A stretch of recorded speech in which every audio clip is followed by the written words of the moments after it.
আবারও মুম্বাই ইন্ডিয়ান্সের অধিনায়ক হিসাবে ফিরতে চলেছেন রোহিত শর্মা। অধিনায়ক থাকছেন না হার্দিক পান্ডিয়া। হ্যাঁ, এটা কিন্তু জল্পনা মনে হলেও এই মুহূর্তে এটা বাস্তব। আইপিএল এর প্রথম ম্যাচে অধিনায়ক হিসাবে আবারও হয়তো দেখা যেতে পারে হার্দিক পান্ডিয়ার বদলে রোহিত শর্মাকে।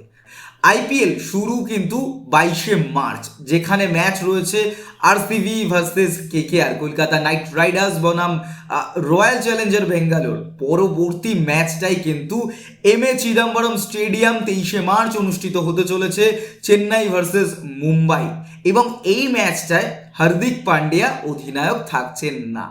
হ্যাঁ, হার্দিক পান্ডিয়া শুধু অধিনায়ক নন, হার্দিক পান্ডিয়া এই ম্যাচে খেলতেও পারবেন না, কারণ তাকে নির্বাসিত করা হয়েছে, সাথে জরিমানা করা হয়েছে 30 লক্ষ টাকার।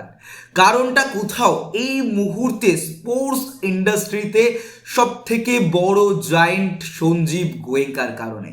সঞ্জীব গোয়েঙ্কার দল এলএসজি লখনৌ সুপার জায়েন্টের বিরুদ্ধে গতবার আইপিএলে শেষ ম্যাচ যখন মুম্বাই ইন্ডিয়ান্স খেলেছিল, সেই ম্যাচে কিন্তু নির্দিষ্ট সময়ের মধ্যে 20 ওভার শেষ করতে পারেনি, এবং যে কারণে 30 লক্ষ টাকা জরিমানা করা হয়েছে, সাথে হার্দিক পান্ডিয়াকে নির্বাসিত করা হয়েছে।